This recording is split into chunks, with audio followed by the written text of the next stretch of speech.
Hi, welcome back to the Aquifer. I'm Ted Bennett.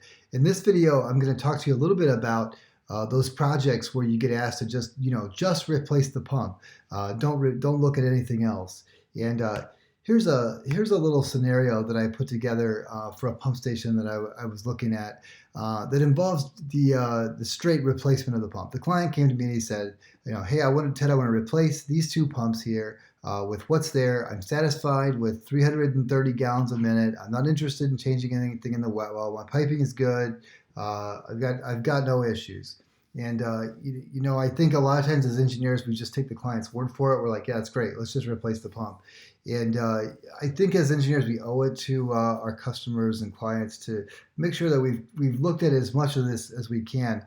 And so what I'm going to do here is I'm going to take you through this, and I'm going to look at this force main. The force main looks pretty good. If we're at 330 gallons a minute, we're pushing almost 3 feet per second. That's not anything to be too concerned about. For 1,500-foot force main, we're losing 11 feet of head. That's not ridiculous. The one thing that does sort of call attention to my mind is this pipe here. As I look at this, I'm already questioning what's going on because we've got 8 feet of or 8 feet per second of velocity, and our head loss is 13 feet. That seems high to me. It's a 4-inch pipe.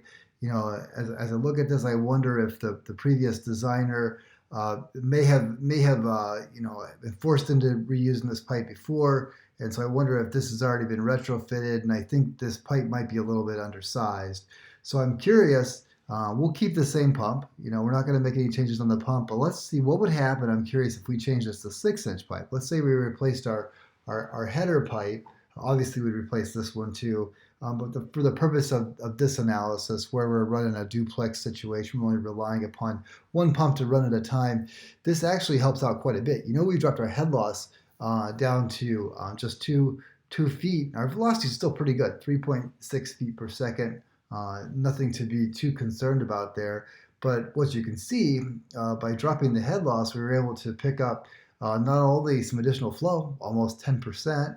Our heads dropped accordingly, but our efficiency also picked up a little bit with this particular pump selection. So there's definitely going to be some energy savings here related to that efficiency, and then this pump will actually probably run a little bit less in this situation because we can pump a little bit more per cycle, and presuming our downstream system is okay to handle that 10% more, that could be something that would be very worthwhile for the client to look at. Another thing you could do, maybe we're not too happy about the downstream flow. Maybe we don't want to exceed what we're pumping now. We could slow this pump down a little bit, and also perhaps save some energy costs there as well.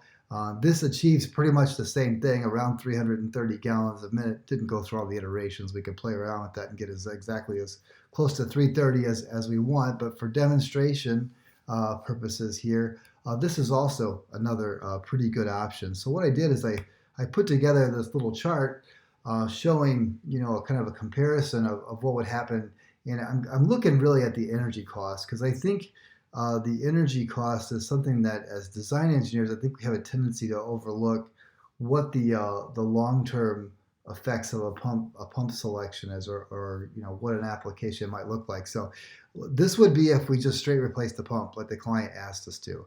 We'd be spending something like estimated around $8,600 dollars per year to run one pump.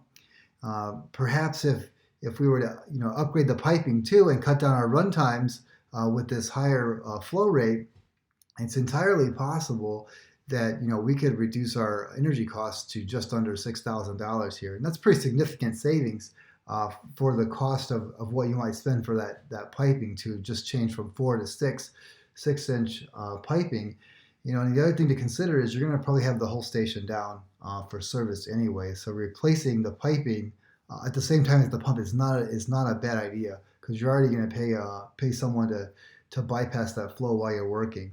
Looking at the lower speed option, a little bit of energy savings, not quite as good because our run times are going to be very similar amongst these two scenarios. But again, still something significant and not anything to ignore as well. So that's also another possibility is this upgraded piping and lowering the speed. So just something to kind of keep a heads up on as a designer, to kind of get your mind out of just hydraulics and kind of look at the long-term operational cost. As an engineer myself that worked on the owner's side of things, a lot of times, I think I observed designers kind of forgetting about the fact that once they had designed this thing, that we were all kind of stuck with it after the fact. So something that is near and dear to me, and I hope this was helpful to you, and maybe this will help to spur some thinking for one of your design projects. So hope you liked the video, and